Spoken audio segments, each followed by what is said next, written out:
much smaller just at the click of a button. And for me, that creates this warped world and warped sense of reality that no matter what I do, I can never aspire to get there. No matter how hard I train, no matter what I do, I'm never going to get there. And I think I started to see that in my clinical side with people coming in concerned about it. Two aspects. Often women who were either overtraining or concerned about being too big, but then blokes who were wanting to bulk up and wanting to go to the gym or say, can you prescribe me, protein shakes or build-up drinks because I just can't get the gains that I want. And so that's the aspect that's underneath it. And so I started to do the research into, well, there's 1.25 million people with eating disorders and 1 million people using steroids. So there's a big scale of the problem.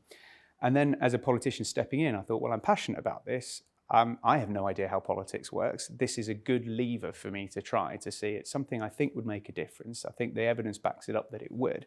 How far can I get driving this through? Thinking I'd fall at the first hurdle where someone would say, no, this is a nonsense idea, or get laughed out the shop, or closed down very immediately.